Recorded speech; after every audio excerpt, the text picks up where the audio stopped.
जज़ाकल्लाह, बहुत बहुत शुक्रिया आपका। कितने अच्छे अंदाज में क्या बयान किया आपने, अल्हम्दुलिल्लाह। अल्लाह आपको ज़िंदा कर दे। मैं इस ट्रस्ट की जानिब से आपका खैर मकदम करता हूँ और शुक्रिया अदा करता हूँ।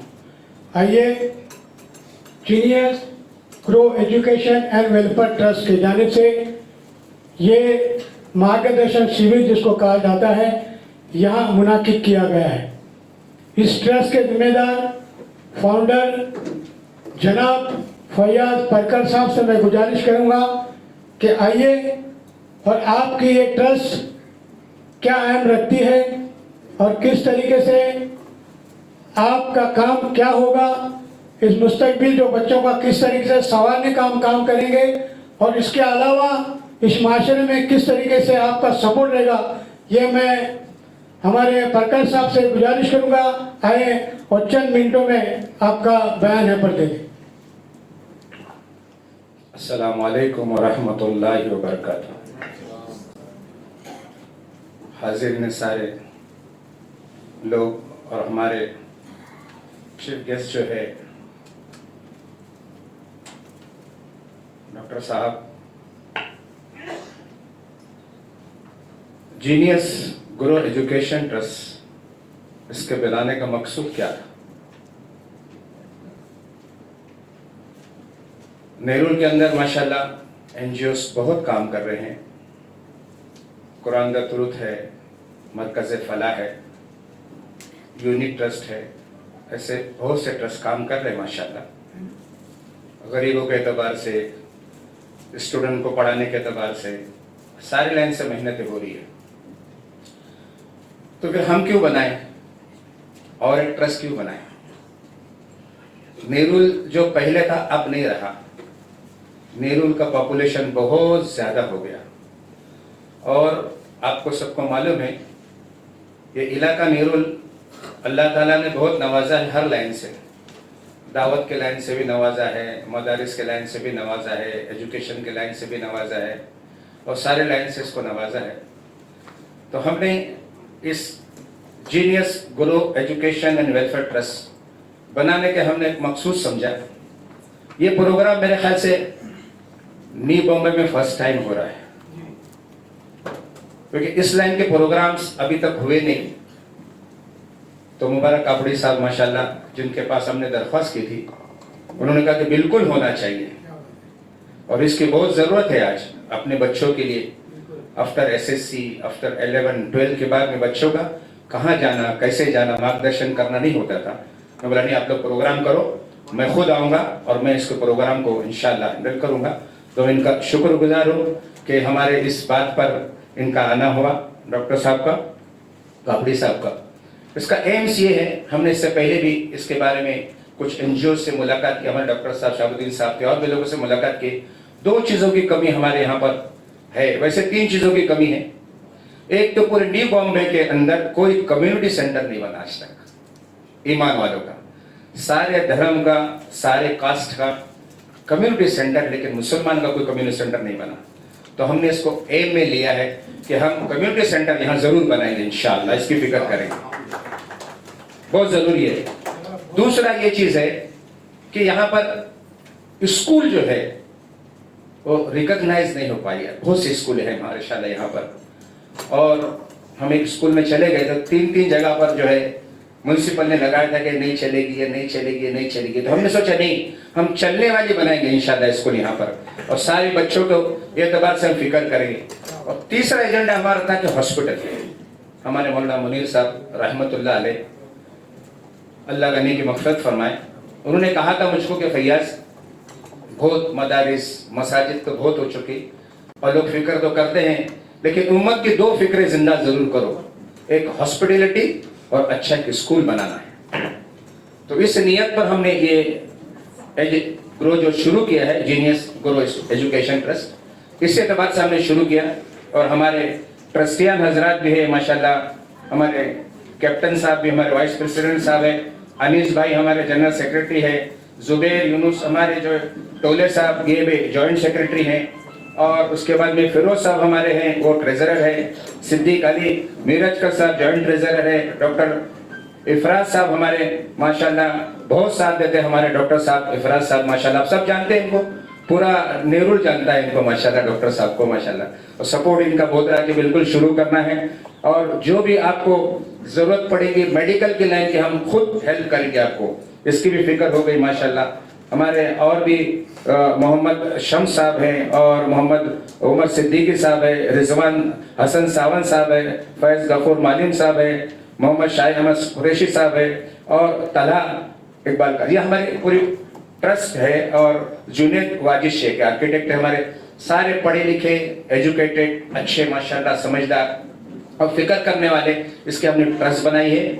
आप दुआ भी करें इसके लिए कि अल्लाह जल्ले शान जो है, जैसे सबकी मदद अल्लाह करते हैं तो इंशाल्लाह हमारे लिए भी अल्लाह मदद फरमाएंगे, और इस ट्रस्ट के एतबार से हम इंशाल्लाह कोशिश करेंगे कि उम्मत को ज्यादा से ज्यादा नफा हो, और हर लाइन की इसमें कोशिश करेंगे। 3 तो एजेंडा हमारे जरूर है, और उसके आगे भी हम काम करेंगे इंशाल्लाह। आप लोग भी दुआएं करें, हम भी इसकी फिक्र करें, अल्लाह हम सबको अमल की तौफीक अता फरमाए। माशाअल्लाह अल्हम्दुलिल्लाह, कैसी फिक्र लेकर चले हैं, हयात लेके चलो, कायनात लेके चलो, चलो तो सारे जमाने को साथ लेकर चलो। क्या बात है, कितना प्यारा, और ये संदेश जो आपके सामने इन्होंने रखा कि इनका इंटेंशन क्या क्या है, हमारे बच्चों का मुस्तकबिल किस तरीके से संवारने का काम इन्होंने यहाँ पे बताया। आज उसकी शुरुआत न्यू बॉम्बे ये नेरुल में की जा रही है, जिनको दावत दी गई थी, मुबारक कापड़ा साहब यहाँ आए अल्हम्दुलिल्लाह इनकी दावत पर। और आपके सामने ज़्यादा वक्त तो मैं नहीं लूँगा, लेकिन आप जिनको सुनने के लिए आए हैं वो वक्त आ गया है। अब मैं कापड़ा साहब के हाथ मतलब ये माइक देता हूँ, लेकिन माइक देने से पहले उनकी तारीफ तो ज़्यादा नहीं करूँगा, आप सब लोगों को मालूम है, लेकिन उनके बारे में शायर ने एक शेर कहा है। कापड़ा साहब सुनिए, अच्छे बुरे की खबर तुमको दे के जाऊँगा, अच्छे बुरे की खबर तुमको दे के जाऊँगा, चेहरे को पढ़ने वाली नज़र दे के जाऊँगा। यारो मैं इस जमाने का संग तराशा हूँ, पत्थरों को भी बोलने का हुनर दे के जाऊँगा। अल्हम्दुलिल्लाह, मैं कापड़ा साहब को दावत देता हूँ कि अपना ये सेशन चालू करें, और हमारे बच्चों का मुस्तकबिल और पेरेंट्स को किस तरीके से गाइडलाइन देना है आपके जिम्मे है, और इंशाल्लाह आप देने की कोशिश करें। जी हाँ, मुबारक कापड़ी साहब।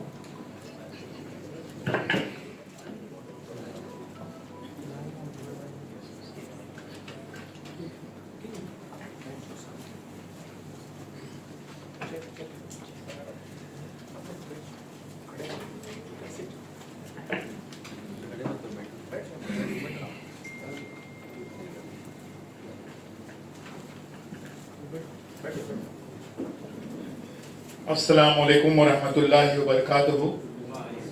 नहमदु व नुसल्ली अला रसूलिहिल करीम, अम्मा बाद।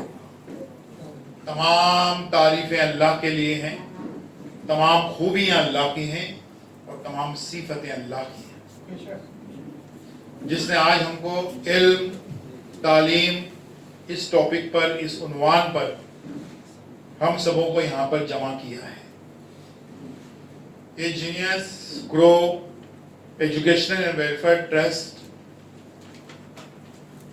का ये पहला प्रोग्राम है, क्योंकि ये जो इदारा है, ये संस्था है, ऑर्गेनाइजेशन है, ये अभी कायम हो गई। लेकिन कायम सिर्फ नहीं हुई है, बल्कि उनके इंटेंशंस वाज़ेह हैं, क्लियर हैं कि वेलफेयर और एजुकेशन में काम करना है। उसके लिए उस ट्रस्ट को उन्होंने रजिस्टर भी किया है। उसके सारे ट्रस्टीज जो हैं, जय प्रकाश साहब हैं, कैप्टन काबरी साहब हैं और उनके सारे रुफ़क़ा जो हैं अलग अलग फील्ड से हैं और यहाँ पर बसे हुए हैं। मैं अपनी बात शुरू करने से पहले, बहुत सारी बातें आज आने वाली हैं। करियर के सारे ऑप्शंस आपके सामने आ जाएंगे, किसने क्या करना है, कैसे आगे बढ़ना है, सब बातें आ जाएंगी। क्वेश्चन आंसर सेशन भी हो जाएगा, जिसमें आप सारे करियर्स के, खाली इंडिया के नहीं, दुनिया की किसी भी यूनिवर्सिटी के किसी भी कोर्स के ताल्लुक से आप कोई भी सवाल पूछ सकते हैं, इंशाल्लाह उसका जवाब दिया जाएगा और मुकम्मल मालूमात आज यहां से आप लेके जाएंगे। आगाज जो प्रकाश साहब ने किया था कि भाई ये नई मुंबई की तारीख का है, अल्हम्दुलिल्लाह मुझे ये एजाज हासिल है कि जून 1980 को, यानी 45 साल 45 इयर्स पहले, मैंने नई मुंबई, यानी वाशी था खाली वहां पर उस वक्त, उसको डिस्कवर किया। तब ट्रेन जो है वो मानपुर तक आती थी, उसके आगे जो है हम दौड़ दौड़ के वो 25 पैसे की जो टिकट थी सिडको बस की, उसमें चढ़ा करते थे और यहाँ पर आते थे तो लाइट भी नहीं थी रास्तों पर और घुटने वक्त पानी में हम जाते थे। और जब गांव से बंबई आने का एक किया तो न्यू बॉम्बे में ही आके सेटल होने का जब मैंने तय किया, और घर सारे लोग मुखालिफ थे कि भाई ये कहाँ आ गए हम लोग, यहाँ तो कुछ भी नहीं है ऐसे इसमें। और उस वक्त मैंने आर्टिकल्स लिखना शुरू कर दिए अखबारात में भी कि खाड़ी के उस पार आपका मुस्तकबिल आपको इंतजार कर रहा है, वो एक एजुकेशनल हब बनने वाला है। सब मजाक उड़ाते थे, बोले रास्ते पे लाइट नहीं है, एजुकेशन हब बनने वाला है। आज वो साबित हो गया। पुराने मुंबई में 2 यूनिवर्सिटीज हैं, मुंबई यूनिवर्सिटी और एसएनडीटी यूनिवर्सिटी, और नई मुंबई में 5 यूनिवर्सिटीज हैं। आपके डीवाई पाटिल कहिए, भारतीय विद्यापीठ कहिए, एमजीएम है, नरसिंह मोहन जी इंडिपेंडेंट यूनिवर्सिटी, ऐसे यूनिवर्सिटीज जो हैं वो यहाँ पर हो गए। और बहुत ही उस वक्त मैंने अंजुमन इस्लाम के जिम्मेदारों को, जिसमें मरहूम हमारे सैयद गफूर साहब, उस वक्त प्रेसिडेंट है डॉक्टर जमखानावाला साहब, और उनके साथ आए डॉक्टर अब्दुल अजीम खटखटे साहब जो एडवोकेट, उनके साथ हमने एक बने वहां पर। उस वक्त एजुकेशनल इंस्टीट्यूशन करने के प्लॉट औने पौने दाम में मिला करते थे। बड़ी इसके बाद में हुज्जत तकरार के बाद में एक प्लॉट सेक्टर 4 में वाशी में जो है मस्जिद के पास में, वो लेने पे हमने आमादा किया। बोले यहाँ तो कुछ तरक्की होने वाली नहीं है, प्लॉट लेके कुछ फायदा नहीं है। वो सारे के सारे प्लॉट्स जो हैं, जो बचे जितने भी थे, वो फादर एग्नल ने खरीद लिए। ये हमारी ये दूरअंदेशी उस वक्त थी। किसी तरीके से एक जो यहाँ पर ये मिल गया, वहाँ सेक्टर 4 में जो मस्जिद है, हम लोग उस वक्त वहाँ पर जुमा की नमाज के बाद चादर फैलाकर चंदा जमा किया करते थे। ये आगाज इसका ये हो गया। अब जो है वो इतने सारे नोड्स, उरन से लेकर उलवे से लेकर न जाने कितने सारे ये हो गए हैं। कुछ इस हद तक के शायद जो है वो नागोटना तक, मुंबई 3, मुंबई 4 है ना, और बंजावे, मेरा ये सारे मामला जो था ये ब्रीफ किया, लेकिन उसका आखिरी जो सेंटेंस है वो इंपॉर्टेंट है। और वो सेंटेंस आखिरी ये है कि कहीं पर भी कोई देरी नहीं हुई है। मैं इतना पॉजिटिव हूं इसके बावजूद, जब जागे तब सकेगा। अभी भी जहां पर भी जो भी मौका मिल रहा है हमको इल्म के लिए, तालीम के लिए, कम्युनिटी वर्क के लिए काम करने का, कम्युनिटी सेंटर्स कायम करने के। कम्युनिटी सेंटर्स तो एक नेचुरल तरीके से मस्जिद की शक्ल में हमारे पास में है ही है, उससे हटकर भी अगर इस किस्म के इतने सेंटर्स कायम होते हैं हमारे यहाँ पर, तो ये बड़ी खिदमत हो जाएगी। अब इसमें होता क्या है, फिर मैं आता हूं हमारे आज के असली मुद्दे पर, असली टॉपिक पर, कि ये जो सोशल वर्क वगैरह जो कहा जाता है, जिसको आमतौर पर आप एजुकेशनल काम करो, हत्ता कि दीनी काम करो, उसको लोग एक ही वर्ड में कहते हैं कि सोशल वर्क है। तो सोशल वर्क जो है उसको कोई जरूरी नहीं समझा जाता। ये बड़ा अलमिया, बड़ी ट्रेजेडी है हमारी कम्युनिटी की। और उसके लिए हम लोग क्या कर रहे हैं, अपने बैंक बैलेंस के इर्द गिर्द घूम रहे हैं। वो जो है अपने अपने बच्चों का करियर बन जाए, उनके जहेज का इंतजाम हो जाए, उनके लिए कुछ प्रॉपर्टी हम ये कर दें, उसका नतीजा क्या हुआ है, हम आगे उसकी तरफ आ रहे हैं। जो हम नफ्सा नफ्सी में लगे हुए हैं और कम्युनिटी वर्क को हम कोई इंपॉर्टेंस नहीं दे रहे हैं, ये बड़ी ट्रेजेडी है। और अगर नहीं देते हैं तो क्या होगा, और नई जनरेशन का जो है रंग और रूप क्या होगा, हम उसके ताल्लुक से आगे चलकर बात करेंगे। और उसका सिर्फ मैं बीमारी की बात नहीं करता हूं, उसका रेमेडी भी, उसका इलाज क्या है, हम उस पर भी बात करेंगे। आज हम एजुकेशन की फील्ड के लिए यहाँ पर जमा हुए हैं। सोचने वाली बात क्या है कि क्यों इतना जरूरी है ये एजुकेशन। पहली बात तो ये है कि एक 2 सेंचुरीज तक हमारी गफलत होगी। उसके पहले हम हर फील्ड के बादशाह हुआ करते थे। पता नहीं किस तरीके से हमारी कम्युनिटी में, हमारी कौम में कुछ लोग ऐसे तैयार हो गए, बहकाने वाले, भटकाने वाले, कि कौन सी तालीम हासिल करें, कौन सा एजुकेशन, दीनी तालीम के दुनियावी तालीम वगैरह वगैरह सब ऐसा। ये बंटवारा जो हो गया, ये बहुत बड़ा हमारा नुकसान हो गया। मैं हर टॉपिक पे 2-3 मिनट बात करूंगा। इसमें मैं बात करना चाहता हूं कि ये दीनी तालीम या दुनियावी तालीम का बंटवारा ये कैसे हो गया, क्यों हो गया। जब हमें दावा करते कि सबसे पहले कुरान ने बताया कि जमीन कैसे बने, आसमान कैसे बने, पहले समाई कैफर होती है, पहले जिबाले कैफर नसीबत, पहले अर्द कैफर सुती है, सूरह गाशिया 88 आयत नंबर 18, 19, 20। और इल्म में अर्जियात या जियोलॉजी सिर्फ 200 साल पुराना इल्म है। सबसे पहले कुरान ने बताया, सबसे पहले कुरान ने बताया कि हमने ऐसे समंदर पैदा किए हैं, एक तरफ खारा पानी, एक तरफ मीठा पानी, बीच में कोई दीवार नहीं है। सूरह फुरकान सूरह 25 आयत नंबर 53 में। और ओशियोनोग्राफी सिर्फ 200 साल पुराना इल्म है। सबसे पहले कुरान ने बताया कि मां के पेट में बच्चे की परवरिश कैसे हो रही है, सूरह ज़ुमर सूरह 39 आयत नंबर 6 में। और एम्ब्रॉयलॉजी सिर्फ 200 साल पुराना इल्म है। तो अभी कुरान की बातें जो है वो भी साइंस उसको रिसर्च का यस खाली कर रही है। तो ये जब है तो ये सारी चीजों का, वो फिजिक्स, वो केमिस्ट्री, वो जियोलॉजी, वो ज्योग्राफी, उसका जिक्र, वो मेट्रोलॉजी, उसका जिक्र कुरान में मौजूद है। तो हमारे बच्चे अगर स्कूल में, कॉलेज में अगर यही चीजें पढ़ रहे हैं, वो केमिस्ट्री पढ़ रहे हैं, वो पीरियोडिक टेबल्स पढ़ रहे हैं, वो फिजिक्स पढ़ रहे हैं, वो मोशन ऑफ लॉ वो अगर पढ़ रहे हैं, तो अल्लाह के लिए ये मत बोलो कि वो दीनी तालीम हासिल करेंगे, उसका जिक्र कुरान में भी है। क्या हम ऐसा करते हैं? नहीं, ये सेंटेंस जो है कुरान पढ़ते होकर ये तो केमिस्ट्री के बारे में, इसको पढ़ने का नहीं, आगे बढ़ने का, ऐसा है।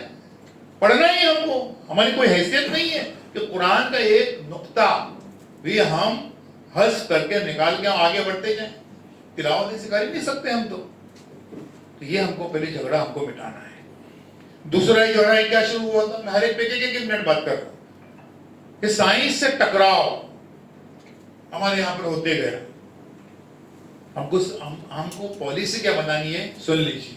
जब साइंस पढ़ाएं बच्चों को कि जहां पर डार्विन की थ्योरी आ जाए वहां पे रुक जाए, और बच्चों से कि बच्चों हम बंदर की औलाद नहीं है, अल्हम्दुलिल्लाह हम आदम अलैहिस्सलाम की औलाद है।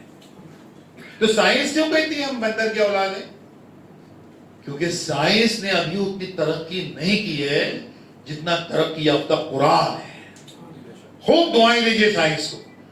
साइंस की सबसे बड़ी नाकामी क्या है कि वो रूह को दरियाफ्त करने में नाकाम है। साइंस क्या बोलती है? इंसान पैदा होता है, जीता है, मर जाता है, फाइल बंद। कुरान बोलते हैं फाइल बंद नहीं, फाइल खुलेगी, हिसाब होगा। अल्लाह ताला इसमें कुदरत रखते हैं कि हमारे हड्डियों को जोड़कर फिर से हमसे हिसाब ले लें। साइंस कहती है फाइल बंद मरने के साथ, और कुरान कहता है कि फाइल खुलेगी, हिसाब होगा। ये उसकी नाकामी है साइंस की। न्यूटन पहुंचा था वहां तक। Newton's third law of motion, every action is an equal and opposite reaction. Action reaction, अमल रद्द अमल, जजा सजा, वहां तक न्यूटन पहुंचा था। उसके आगे उसकी अक्ल चली नहीं कि अगर जजा और सजा है तो जजा और सजा का कोई दिन भी मुकर्रर होगा, यानी कयामत होगी। न्यूटन वहां तक पहुंचा था, उसके आगे उसकी अक्ल नहीं चली। साइंस को खूब दुआएं दीजिए। इस सदी के आखिर में, इस सेंचुरी खत्म होते होते साइंस वो रिसर्च करेगी, ऐलान करेगी कि यस रूह होती है, कयामत होगी। अल्लाह ताला इस पे कुदरत रखते हैं कि हमारी हड्डियों को जोड़कर फिर से हमको जिंदा करें और हमारा हिसाब ले लें। जब तक साइंस ये रिसर्च नहीं करती है तब हम क्या करेंगे? डार्विन की थ्योरी को बाजू में रखने का और साइंस पढ़ने का। और क्यों पढ़ने का? उसके लिए मैं बता रहा हूं। आज हम जिस दौर से गुजर रहे हैं, ये ऐसा एक जंग ऐसी चली हुई है, इस धरती की, इस कायनात की पहली जंग जो मासूम बच्चों के खिलाफ है। गजा में मासूम शीर और दूध पीने वाले बच्चे, यानी नस्लें तबाह हो जाएं, इतने छोटे छोटे बच्चों को कत्ल किया जा रहा है। हम उसमें क्या कर रहे हैं? इजराइल के खिलाफ वाली जो है वो प्रोटेस्ट कर रहे हैं, नारे लगा रहे हैं, आर्टिकल्स लिख रहे हैं, व्हाट्सएप पे सब ये भेज रहे हैं, पोस्ट भेज रहे हैं, क्या कर रहे हैं, गालियां दे रहे हैं, ये कर रहे हैं। इजराइल किसी के नहीं मान रहे, अपने आका जो उसका अमेरिका, उसकी भी नहीं मानता है। उसको बोले चुप बैठ, में जो करने का वही नहीं करूंगा। अभी इतनी ताकत इसके पास कैसे आई? मैं आज की बात यहां से शुरू करूंगा। ये जो सारी जो तरक्की होती है साइंटिफिक वगैरह, वो तरक्की होती है, सारी साइंटिफिक तरीके जो होती हैं, उसके लिए जो सबसे बड़ा जो अवार्ड दिया जाता है वो नोबेल प्राइज है। तो नोबेल प्राइज फिजिक्स है, केमिस्ट्री है, उसके अलावा मेडिसिन है, लिटरेचर है, पीस का है, इकोनॉमिक्स का है, वगैरह वगैरह। इसमें पीस का जो अवार्ड है उसको छोड़कर बाकी सारे अवार्ड जो हैं वो बड़े ट्रांसपेरेंसी से, ईमानदारी से दिए जाते हैं। उसमें कोई घपला नहीं होता है। खाली पीस जो होता है वो अमेरिका जिसको चाहता है उसको देता है। लेकिन यहाँ पर फिजिक्स का नोबेल प्राइज जो है वो तय करता है कि कौन सी कम्युनिटी एडवांस है, किसने साइंटिफिक रिसर्च की है, साइंटिफिक प्रोग्रेस किए हैं, टेक्नोलॉजी में एडवांस है, वगैरह वगैरह। फिजिक्स का 120 साल की नोबेल प्राइज की हिस्ट्री में फिजिक्स का नोबेल प्राइज सिर्फ एक मुसलमान को मिला है, और इसी पीरियड में फिजिक्स का नोबेल प्राइज 44 यहूदियों को मिला है। सोच लीजिए कितने तरक्की याफ्ता है वो। किसने रोका था हमको तरक्की करने से, साइंटिफिक एडवांसमेंट करने के लिए? वो कितने सैटेलाइट्स बना चुके हैं, कितने मिसाइल्स बना चुके हैं, कैसे टेक्नोलॉजी। किसी को खत्म करने का उसको लोकेट करते हैं कहीं पर भी हो, अंटार्कटिका के किसी बर्फ के तोदे में छुपा हो, और उसको हर जमाने में जो जंगें होती हैं उस जमाने के हथियारों से होती हैं, वेपन से होती हैं, क्योंकि वो है ही नहीं। सो कॉल्ड 57 मुस्लिम मुल्क हैं, कोई आवाज नहीं उठा रहा है, और बिल्कुल दबे अल्फाज ही मेरे, बल्कि तो उसको बता रहे भाई मैंने तो आवाज उठाई नहीं, मैं तो बिल्कुल, मैं तुम जैसा कर रहे करो, हम आंखें बंद कर देते हैं। ये बेबसी है। अभी भी कुछ देरी नहीं हुई, आज यहाँ उठने से पहले हम तय करें, आगाज हमारी यहाँ से होना चाहिए कि हमारे हर घर से एक बच्चा, एक स्टूडेंट हम साइंस की रिसर्च के लिए वर्क कर दें, साइंस के जॉब्स के लिए नहीं। बीएससी, एमएससी, एमफिल, पीएचडी और डॉक्टरेट कर रहे हैं, एचओडीज बन रहे हैं, प्रिंसिपल्स बन रहे हैं, प्रोफेसर्स बन रहे हैं, उसके लिए नहीं, 9 to 5 जॉब्स के लिए नहीं, रिसर्च के लिए। रिसर्च के लिए एक बच्चा जो है, हमारे हर घर से हम एक बच्चा साइंस और टेक्नोलॉजी की रिसर्च के लिए हम वर्क करते हैं। हमको आगाज यहां से करने का है कि साइंटिफिक रिसर्च के लिए एक बच्चा हम ये कर रहे हैं।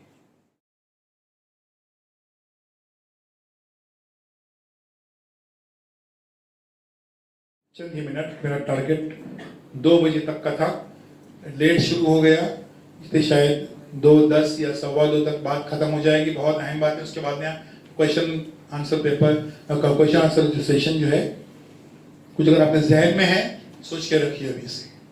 ये सारी बातें जो हमने सुबह से की आपके पास में,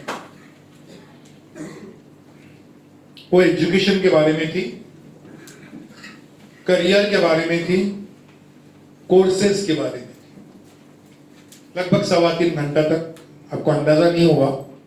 मैं चाहता हूं आप जरा अपने लिए जोरदार तालियां बजाइए कि 3.25 घंटे तक जो है वो आप एजुकेशन जैसे ड्राई टॉपिक के ऊपर आप बैठे रहे, ठीक है, बगैर किसी ब्रेक के। कोर्सेज के बारे में थी, और मैंने बताया आपको कि आपको जो है वो पैसे कमाने की मशीन नहीं बनने का है।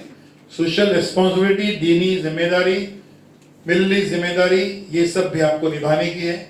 ये सब आपने सारी चीजें हो गई, ये सारा करियर और कोर्सेज का पूरा मामला हो गया। अब मैं आखिरी हिस्से पे आ रहा हूं, और उसका नाम है तरबियत। तरबियत के ताल्लुक से क्या होता है जरा सुन लीजिए, सबकी नजरें यहां पर, अगले 5, 7, 10 मिनट तक सबकी नजरें यहां पर।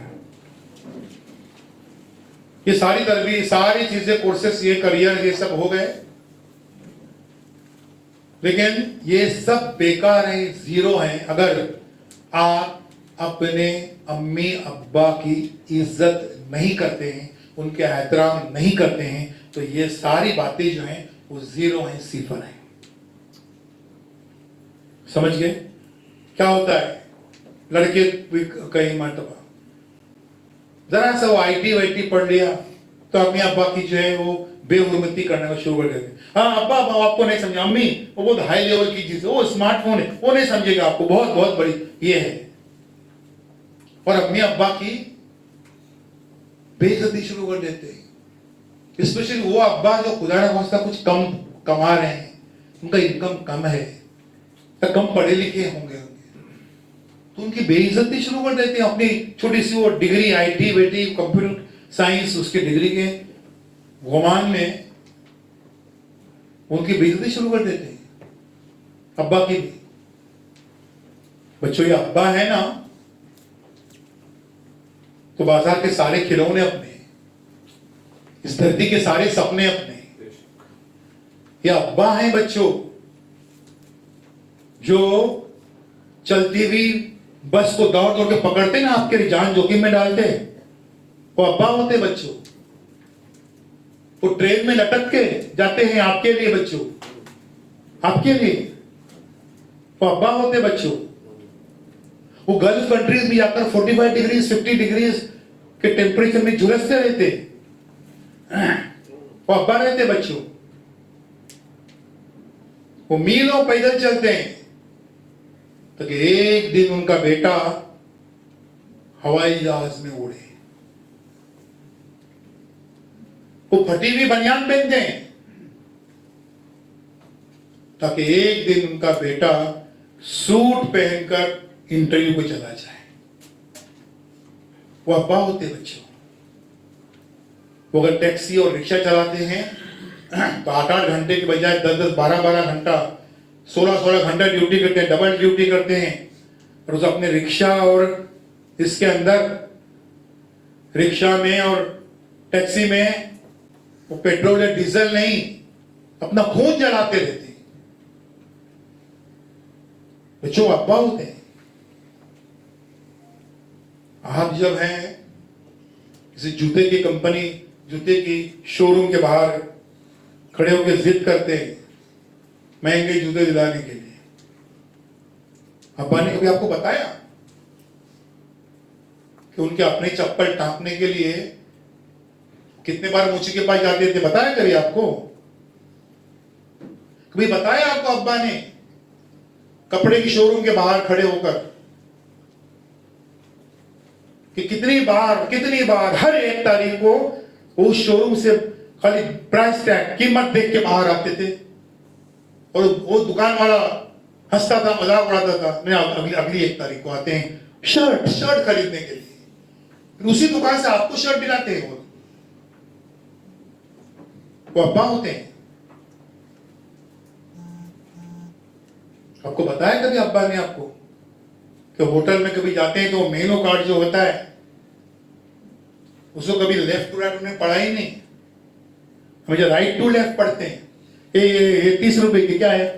ये दाल फ्राई, हाँ दाल फ्राई 30 रुपए की। ये 5 रुपए क्या है? 5 रुपए चपाती दो, 2 चपाती दो, 2 चपाती हो दाल फ्राई। इधर देखे ही नहीं, ये चीजें आइटम को देखे ही नहीं, प्राइस देखते हैं और फिर आपको ये कर देते हैं। बताया कभी आपको अब्बा ने इस तरीके से ये किए आपको? ऐसा बचपन में आप ऐसे भूल जाते, ऐसा ऊपर उठाते थे बताने के लिए कि आपका कद जो है अब्बा से बड़ा हो गया। कद बुलंद करने के लिए, आपको बताने के लिए, आप जरा सा नॉलेज आए, जरा सा डिग्री आ गई तो आप समझते हैं कि आपका कद अब्बा से बड़ा। अरे आपका कद अरे उनसे बड़ा हो जाए ये उनकी ख्वाहिश है, हर बाप की ख्वाहिश है। उसके लिए आपको जताने की जरूरत नहीं है। और अम्मी क्या होती है? आप जब 1 चपाती 1 रोटी मांगते हैं तो अम्मी आपकी थाली में 2 रोटी रखती है। बेटा मुस्कुराता है कि अम्मी को हिसाब नहीं आता, गिनती नहीं आती। मैंने 1 रोटी मांगी थी और अम्मी ने 2 रोटी रख दी। नादान बेटा ये नहीं जानता है कि अम्मी को हिसाब आता है, लेकिन वो मजबूर है क्योंकि वो मां है। जब जब आप 1 रोटी मांगेंगे तब तब आपकी थाली में मां जो है वो 2-2 रोटी रखती है। लेकिन वो बेटा आगे जाकर इतना बड़ा हिसाबदान बन जाता है, इतना बड़ा मैथमेटिशियन बन जाता है कि गिन गिन के पैसे देता है अम्मी अब्बा को। अम्मी अब्बा कितना महीने को कितना खर्चा होता है आपका? 10,000 तो कुछ ज्यादा खर्चा होता है ना, ऐसा है। अभी उस दिन डॉक्टर के पास तो आप ऐसा चलते भी जा सकते थे ना, ज़ईफ बीमार माँ बाप को बोलते हैं, अब डॉक्टर के पास चलते भी जा सकते थे ना, रिक्शा से गए गिन गिन के। बच्चों ये पहाड़े और ये गिनती है ना, वो स्कूल और कॉलेज के एग्जाम तक याद रखो। लेकिन जब अब्बा अम्मी को पैसे देने की बात आएगी ना तो गिनती भूल जाओ बच्चों, और फिर देखो कि अल्लाह ताला आपको कैसे गैब से मदद करता है, गैब से। शादी के मंडप से लड़कियां जुदा होती हैं, आज तो शादी के मंडप से लड़के भी जुदा हो रहे हैं। वो मंडप से अपनी बीवी के साथ भाग जाते हैं, दुल्हन के साथ अपनी। कोई उनकी याद दिलाता है कि तुम्हारे अम्मी अब्बा ने इतना खर्चा किया, इतना तुम्हारी तालीम पे, और तुम यहीं से जा रहे हो अपनी बीवी के साथ में। तो नादान बेटा बोलता है कितना खर्चा हो, तालीम पे कितना खर्चा हो अब तक? ये 3 लाख रुपए, ये लो 4 लाख रुपए, हिसाब पूरा हुआ। नादान बेटा क्या बोलता है? हिसाब पूरा हुआ। अम्मी कुछ नहीं बोलती, अब्बा कुछ नहीं बोलते। अम्मी सिर्फ सोचती है इस नादान बेटे को मैंने अपने कोख के दर्द का हिसाब तक नहीं दिया, मैंने अपनी दूध का हिसाब तक नहीं दिया। जब उसको चेचक के दाग आए थे और पूरी रात जो पंखा झूल रही थी, उसका भी हिसाब मैंने नहीं दिया। ये जब बुखार में तप रहा था और मैं नमक के पानी के फाये उसके सर पे पूरी रात पूरी रात मैं रखती थी उसके सर, उसका भी मैंने उसका हिसाब नहीं दिया। अम्मी कुछ नहीं बोलते, अब्बा कुछ नहीं बोलते। और बच्चों, उस दिन से डरो जिस दिन आपके अम्मी अब्बा आपको कुछ नहीं बोलते, और कुछ बोलते हैं, डांटते हैं, डपटते हैं, तो शुक्र करो कि अल्लाह शुक्र है कि मेरे अम्मी अब्बा हयात हैं मुझे डांटने डपटने के लिए। लेकिन जिस दिन वो कुछ नहीं बोलते उस दिन से डरो, क्योंकि जब जब कुछ नहीं बोलते हैं तब तब वो अल्लाह से फरियाद करते हैं, और अल्लाह उनकी बातें सुनता है। बच्चों, आपकी हमारी बातें नहीं सुनता होगा, अम्मी अब्बा की बातें सुनता है आपकी। जब जब वो कुछ नहीं बोलते हैं तब तब वो अल्लाह से फरियाद करते हैं। और अम्मी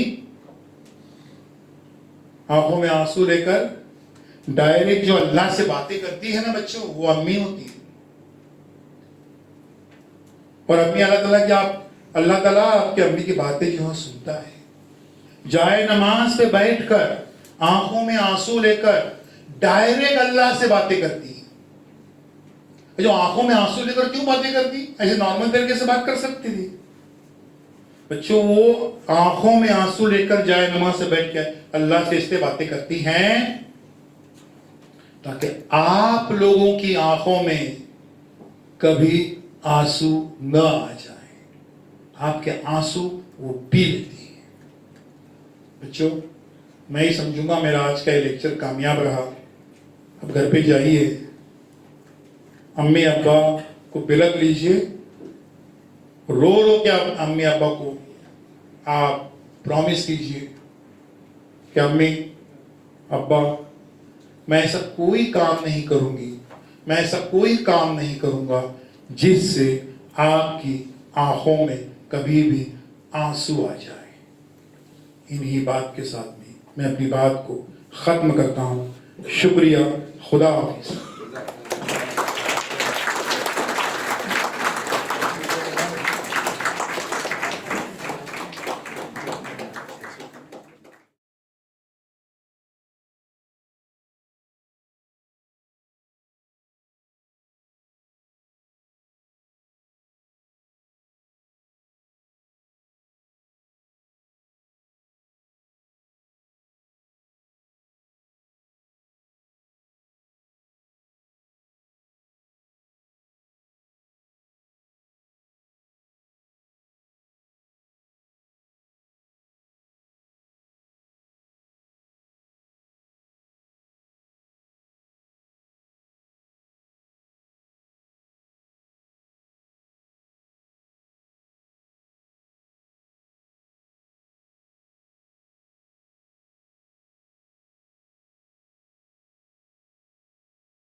Ladies and gentlemen, students, अभी क्वेश्चन एंड आंसर का सेशन हो जाएगा.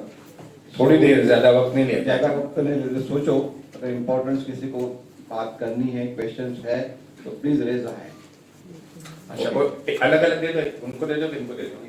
कैसा है, किधर राइट में जेंट्स को दे देना, बच्चों को, और एक रेडी जो मांगे उनको दे दें. आप प्लीज बोलो. वहीं रुको ना, फिर वहां से लेके देना. यस, जो बातें भी हुई हैं उनको रिपीट ना करें. अस्सलाम वालेकुम. वालेकुम सलाम. आपने हर करियर के बारे में बताया, लेकिन स्पोर्ट्स का क्या कोई करियर है? जो बच्चे सोच रहे हैं कि जैसे तेंदुलकर ने 12th पास कर लिया खाली और वो इतना फेमस हो गया है, और बाकी जो स्पोर्ट्समैन जिनके ये तेंदुलकर की एग्जांपल आपको किसने बताया? आपके बेटे ने बताई? ये तो हम बचपन से सुनते हैं. आप सुनते हैं? अच्छा, ठीक है. क्योंकि लड़के लोग जो है ना, अक्सर लड़के लोग हमारे, आपकी बात, बेटे की बात नहीं कर रहा हूँ मैं, अक्सर लड़के लोग जो हैं वो कामचोर होते हैं और इसके लिए एग्जांपल यही देते हैं कि तेंदुलकर ने ऐसा कर दिया. तेंदुलकर एसएससी फेल था, हाँ फेल हो गया था एसएससी में, और उसके बाद में जो है कोई देखिए करियर जो है स्पोर्ट्स में बनता है तो वैसे ही स्कूल आपको सिलेक्ट करनी चाहिए. जैसे ये भी है जो सरफराज खान है, मुशीर खान है, ये अंजुमन इस्लाम के प्रोडक्ट हैं, एक अलबरका का प्रोडक्ट है. वहां पर ये मुशीर खान है सब, जब मैं चेयरमैन वहां पर 9 साल तक था अंजुमन इस्लाम में, तब वहां पर वो था. हम लोग इनको सिर्फ एग्जाम में आने को बोलते थे, उनकी अटेंडेंस पूरी लग जाती थी, उनको जो है वो पढ़ाई वगैरह कुछ नहीं थी और वो पे करते थे. तो वैसे बात वो अलग होती है. ऐसे स्कूल्स हैं जो स्पोर्ट्स के लिए उनका एक टाइम टेबल बना हुआ है, उनके लिए एक फॉर्मेट बना हुआ है और उस तरीके से वो ये करते हैं. वरना बच्चे लोग जो है गली मोहल्ले का क्रिकेट, गली मोहल्ले का गेम खेल के कुछ स्पोर्ट्स वाले बनते नहीं है. बरसा बरस एक तेंदुलकर के पीछे जो है और कम से कम कई हजार लोग जो हैं वो वेट कर रहे हैं, उनका करियर नहीं बनता है. कहीं कहीं पर ये मामला ऐसे भी होता है, लाइन से 10 बार तेंदुलकर जो है 0, 3, 4 ये बनाया है कि जिसको चांस मिला है. उसी वक्त जो है वो मोहम्मद कैफ भी था, उसमें और भी कोई एक थे, लेकिन उनको नहीं मिला है. अब वो दूसरे जो है रणजी ट्रॉफी और ये सब, उनके लिए उनको ये होता है, वहां पर खेल सकते हैं. लेकिन वैसे स्कूल बंबई में हैं, उनको अब आइडेंटिफाई कर वहां पर भी बच्चों को एडमिशन दिलाइए. लेकिन आप ये पहले किसी से कंसल्ट कीजिए कि आपका बच्चा वाकई स्पोर्ट्समैन बनना चाहता है या उसको ज्योग्राफी और ज्योमेट्री और ये सब मुश्किल लगता है तो भागने के लिए एक बेवकूफ बना रहा है माँ बाप को. वो आपने थोड़ा किसी से मशवरा करना चाहिए. ठीक है. Next question. बोलो. रिसर्च फील्ड का आपने जो शुरू में कहा था तो उसको थोड़ा स्पेसिफाई. या उसके लिए ये है कि आपको साइंस में जाना है, बीएससी विद फिजिक्स करना है, और उसके बाद में एंट्रेंस टेस्ट है TIFR, Tata institute of research foundation, और दूसरा होता है BARC. उस वहां से आपको पोस्ट ग्रेजुएशन करना है, MSc विद फिजिक्स. MSc आपने 10+2 के बारे में बताया, +3 के बारे में. सर मुझे डिप्लोमा के बारे में कुछ चाहिए था. देखिए किस कौन सा डिप्लोमा, कौन से इंजीनियरिंग की बात कर रहे हैं? यस. मैं इसलिए नहीं बताया कि वो जो ब्रांच जो है डिप्लोमा से डिग्री करने की अभी खतरनाक ब्रांच बन गई है. मैंने जिस चीज को मैंने ओमिट किया है उसका स्कोप कम होते जा रहा है. जैसे मैंने पायलट का नाम नहीं लिया क्योंकि पायलट में जो है सैचुरेशन आ चुका है.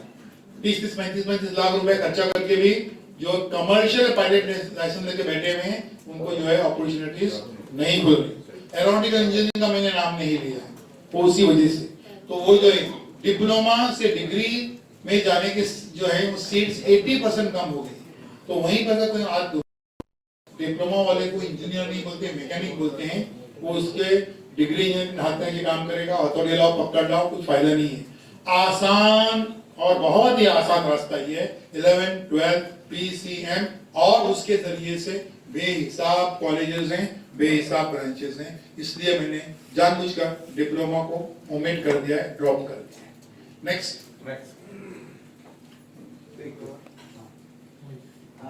आवाज हाँ. अगर मुझे एंट्रेंस एग्जाम देना है कौन सा?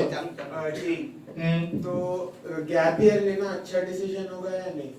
ये आपको मालूम है, हाँ कुछ लोग लेते हैं कुछ लोग नहीं, लेकिन लेना ज्यादा फायदे में रहता है। 1 साल चला जाता है, लेकिन उसके बाद में सिर्फ जेई नथिंग बट जेई, तो उसके बाद में टॉप मोस्ट। देखो अभी IIT जो है वो इतने सारे हैं, लेकिन जिसमें सबसे ज्यादा जो डिमांड है वो मुंबई, दिल्ली, चेन्नई, खड़गपुर का नाम भी मैं नहीं लूंगा क्योंकि बदकिस्मती से वहां पर वर्स्ट किस्म की रैगिंग भी होती है। उसके मुंबई, दिल्ली, चेन्नई, यहाँ पर आने के लिए टॉप इसमें आना चाहिए। गैप जो है उससे फायदा होता है। नेक्स्ट कोई आर्ट्स से IT कर सकते हैं क्या? नहीं, आर्ट्स और IT जो है उसका कोई रिश्ता नहीं है, बल्कि मैं तो ये कहूंगा आर्ट्स वालों ने भी IT सीखना चाहिए। आर्ट्स में IT सब्जेक्ट है जी IT सब्जेक्ट है तुमको है, तो तुम क्या कर रही हो? तो फिलहाल 12th। हाँ तो 12th में तुमको IT लेने का था, तो फिर वो कॉमर्स में क्यों नहीं आए, साइंस में क्यों नहीं आए? ठीक है, तो अभी उसको IT को उसको निभाओ, उस IT के जरिए से जो है वो प्रोग्रामिंग में आप जा सकते हैं, C++, जावा वगैरह की प्रोग्रामिंग में, या मीडिया के इसमें आप जा सकते हैं। नेक्स्ट सर, जैसे भी आपने ये IT का बताया और information technology and machine learning and robotic engineering, इसके लिए कोई अच्छे इंस्टीट्यूट से कॉलेज वगैरह? नहीं, ये इंस्टीट्यूट आप और हम फैसला नहीं करते, हमारे बच्चों के मार्क्स फैसला करते हैं। तो सबसे अच्छे मार्क्स जिसको मिलेंगे वो VJTI में जाएगा, टडोमल शानी में जाएगा, है ना, जो अच्छे इंस्टीट्यूट से। और नहीं तो फिर गली मोहल्ले का कोई भी कॉलेज होगा वहां पर एडमिशन ले सकते हैं। 12th के बाद ही PCM और फिर या तो MSTC की या JEE, उसके बाद ही वो रास्ता खुलता है। तो माइंड जो फ्रेश है और अनकरप्ट है वहीं पर उनको पकड़ने का, इसलिए वहीं से उनको टेक करने का। तो 11 के डे 1 से स्टडी करने को, ये बिहार, हिमाचल प्रदेश, तमिलनाडु, बंगाल, यहाँ के बच्चे क्यों UPSC में आ रहे? वहां पर समझो एक SSC में जिसको 95% मार्क्स मिले, हमारे यहाँ 95% मार्क्स का बच्चा जो है वो डॉक्टर और इंजीनियर ही बनेगा, वहां पर वो जाता है आर्ट्स में 95। क्यों? क्योंकि आर्ट्स की स्टडी खाली जो है वो दिन की रोज 2 घंटे की है, तो रोज 8 घंटा UPSC की तैयारी करता है। तो 11, 12, FY, SY, TY 5 साल तक जो रोज 8 घंटा UPSC की तैयारी करता है, दुनिया की कोई ताकत उसको IAS ऑफिसर बनने से रोक नहीं सकती। तो ये प्लानिंग वहां से जो है शुरू करने की। उसके बाद में 2 स्टेज पे आता है, जैसे हम लोग जो मदद करते हैं हमारे ट्रस्ट से, वो हम किसके लिए? तो हमदर्द वालों के जो इंस्टीट्यूट है दिल्ली में, उसके एग्जाम में पास हो जाए, एंट्रेंस एग्जाम, वो पास हो गया, अब उनकी जिम्मेदारी आती है करने का। वो लोग भी इंटरव्यू के मराहिल में, वो दूसरे गैरों के कुछ कॉलेजेस हैं जहाँ पर इंटरव्यू की तैयारी कराई जाती है, वहां पे जाते हैं। तो ये स्टेप बाय स्टेप यहाँ पर होता है। सब जगहों के जो है वो 11 के डे 1 से उसकी स्टडी करने की, और टारगेट क्या रखने का कि जो UPSC की कोचिंग कराते हैं उनके एंट्रेंस एग्जाम के लिए हम तैयार हो जाए। वो उसका UPSC की तैयारी। हाँ, तो उसका अभी तैयारी कर रहे हैं। What is the status in which college are you join now? Mumbai University. अच्छा, क्या कर रहे हैं सर? अभी तो ज्वाइन किया है, क्या स्टडी करा रहे हैं। नहीं, कौन? अच्छा, मुंबई यूनिवर्सिटी का UPSC का जो कोचिंग है उसमें ही कर रही है। अभी वो जो है वो उन्होंने अभी भी शुरू किया है। प्रोफेशनल जो रहते हैं उनकी फीस है, लेकिन जो फ्री में है वो हमदर्द जो स्टडी सर्कल है वो वहां पर वो फ्री में होता है। अब उसका टारगेट करो और वहां से ले लो। यहाँ पर यूनिक क्लासेज जो हैं तो उसके अच्छे जो हेड ऑफिस वो पुणे में, और पुणे में जाकर वहां से आप उसकी ये कर सकते हैं। मुंबई यूनिवर्सिटी के वो कोर्स जो है वो कुछ बहुत ज्यादा ये ऐसा नहीं, मैं नहीं बोल रहा हूँ, आप उससे कीजिए कि टारगेट आपको है वो ये कोचिंग क्लासेस का रख दीजिए, हमदर्द स्टडी सर्कल का, वहां पर जाना है, वहां के एग्जाम में पास होने का है। उसके लिए अगर आपको कुछ मदद लगती है फीस इसके लिए, अब हमसे अप्रोच कर सकते हैं। नेक्स्ट। सच मेरा कुछ वो नहीं है कि मतलब क्वेश्चन मतलब एम से मेरे को ऐड करवाना था कि काफी मुस्लिम हम लोग को फाइनेंशियली आइडिया रहता नहीं है, तो एक फाइनेंशियली हम लोग को आइडिया रहना चाहिए कि शेयर मार्केट में इन्वेस्ट करना है, तो आप जितना जल्दी शुरू करते हैं उतना आपको बेटर रिटर्न आता है। तो उसके लिए भी एक रेगुलर सेमिनार्स कंडक्ट होने चाहिए जिससे लोगों को आइडिया है कि कैसे आप इन्वेस्ट हो रहे हैं कई जगहों पर। नेट पे जाके कॉन्सेप्ट इंडिया का इसमें जाएंगे तो जगह जगह पर ये सेमिनार जो है वो हो रहे हैं। नहीं, अपने मुस्लिम कम्युनिटी में बहुत लैकिंग है, मतलब मेरे को भी आपसे देखिए अभी नेट पे जो है वो हिंदू मुस्लिम का मामला कुछ नहीं है, आप कहीं पर भी ज्वाइन कर दिए तो हो जाते हैं। वही अपनी कम्युनिटी को अवेयर करके वो हमारे उस एम में होना चाहिए, क्योंकि काफी हम लोग गफलत में रहते हैं, इसका आइडिया रहता नहीं। ठीक है, तो इसलिए आप कोई भी एनजीओ वगैरह ज्वाइन कर लीजिए और वहां पर एज ए वॉलेंटियर काम शुरू कर दीजिए और आगे बढ़ा दीजिए। ठीक है, नेक्स्ट। मुझे महाराष्ट्र के मेडिकल गवर्नमेंट कॉलेजेस के बारे में पूछना है। क्या पूछो? कि अच्छी मेडिकल कॉलेजेस वो हम फैसला नहीं करते हैं, तुम फैसला करते, मार्क्स फैसला करते हैं। गवर्नमेंट कॉलेज में मिलने के लिए 720 मार्क्स का जो नीट का जो एग्जाम है तो उसमें अभी 700 मिलते हैं। You are in Mumbai government college में, उससे थोड़ा कम 650 भी आ गए तो प्राइवेट में भी जाना पड़ेगा जहां पर फीस ज्यादा है। उससे थोड़ा सा कम हो गया तो फिर जो है वो 12-12 लाख रुपए फीस हो, थोड़ा और कम हो गया तो सीधा 1 करोड़ की सीट होती है फिर। तो गैप के उसके लिए फिर total NEET nothing but NEET उसमें तैयारी उसमें लग जाओ तो तुमको कॉलेज मिल जाएगा, अच्छा गवर्नमेंट कॉलेज इंशाल्लाह। ठीक है, नेक्स्ट। सर आपने जो बताया था उसके अंदर इंटरडिसिप्लिनरी इंटर फैकल्टी और स्किल बेस्ड कोर्स की बड़ी बात बताइए, क्योंकि नए जो प्रोग्राम जो आ गए हैं उसके अंदर आर्ट्स कॉमर्स और साइंस के कुछ कोर्सेज आप ले सकते हैं। जी नहीं, इसमें लिखिए स्किल बेस्ड जो है वो लगभग 30-32 ब्रांचेस के कोर्सेज दिए हैं, गवर्नमेंट तय किए हैं और उसमें जो है वो जॉब ओरिएंटेड कोर्सेज हैं, उसके जरिए से बच्चों को जॉब वगैरह सब मिल सकता है। उसमें बेशुमार है, इवन टेक्सटाइल से डिजाइनिंग से लेकर तो। Thank you sir. Excuse me gentleman, ladies and gentlemen, because of the shortage of time, if anybody is interested, we have to stop here now. Last chance, yes. Thank you very much. Any other? No question, correct? माशाल्लाह, अल्हम्दुलिल्लाह, आप लोगों ने इतना वक्त दिया और बिल्कुल पीसली बैठे माशाल्लाह। इतनी देर तक बैठना बहुत बड़ी बात है और ये हमारे फर्स्ट प्रोग्राम को आपने कामयाब किया और माशाल्लाह हमारे डॉक्टर साहब ने भी बहुत ही इत्मीनान के साथ और सारी बातों को आपके सामने रख दिया। कैरियर के गाइडेंस भी हो गए हमारे माशाल्लाह और आइंदा क्या करना वो भी हमारे सामने आ गया और हर चीज क्वेश्चन आंसर का भी सेक्शन हो गया और माशाल्लाह इत्मीनान से आप तो बैठे थे, हमारे डॉक्टर साहब पूरे खड़े होकर सारी चीज समझाई आपको माशाल्लाह। अल्लाह इनको जज़ाए खैर अता फरमाए, अल्लाह इनसे बहुत काम ले। देखो उम्मत के अंदर जो काम करने वाला होता है ना उसके अंदर जो स्टैंड और सारी चीजें बताई, अपने घर के बारे में बताया उन्होंने, जो आदमी करता है वो करवाता भी है ना। इन्होंने करवा कर भी बताया, करके बताया। थोड़ा हम आप लोगों का वोट ऑफ थैंक्स कहते हैं आपके आने के। अभी थोड़ा जरा इनको गुलपोशी हो जाएगी, हमारे 4 साथी होने बोले डॉक्टर साहब आप आ जाए, आप भी आ जाए, आप भी आ जाए और आप तो है माशाल्लाह मिलके। मैं एक बात बड़ी ऐड कर रहा हूँ, अल्हम्दुलिल्लाह हमको जो आज चीफ गेस्ट मिले हैं इनका this is the 5401 more than 5400 अभी तक अटेंड किए हुए हैं, अभी तक परफॉर्म किए हुए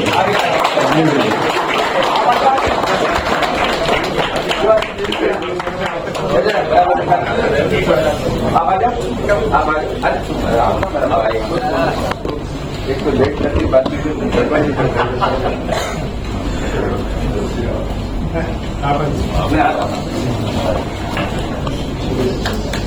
हमारे साथ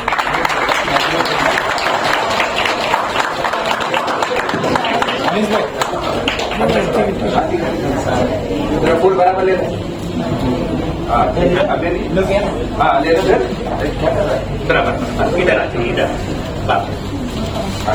क्योंकि सर आ रहे हैं पूरा अमित भाई बराबर अच्छी कर ले लो आसिम भाई ठीक है okay thank you very much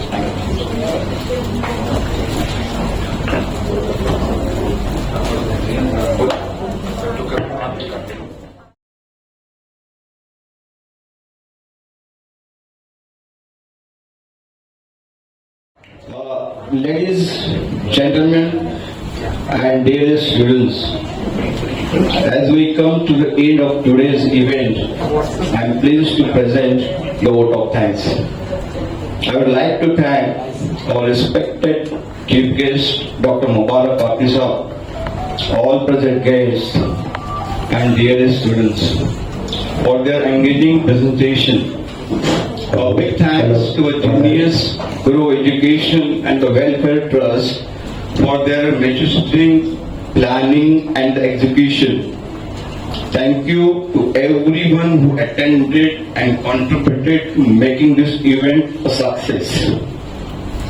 Your involvement has been greatly appreciated. Have a wonderful day. Thank you very much. अपने माशाल्लाह गिफ्ट ले लें बॉक्स लेके जरूर जाए आपके सबके लिए एक बॉक्स बनाया हम जरूर लेते हुए जाए इंशाल्लाह आप लोग Students, thank you very much for the patience. Definitely आप हंग्री तो होंगे, but everyone in the hall has requested there is a box of the refreshment. Without taking, please don't go. Thank you very much. Thank you very much and all the best. हम दीन मोहम्मद के वफादार सिपाही, अल्लाह के अंसार मददगार सिपाही। हम दीन मोहम्मद के वफादार सिपाही।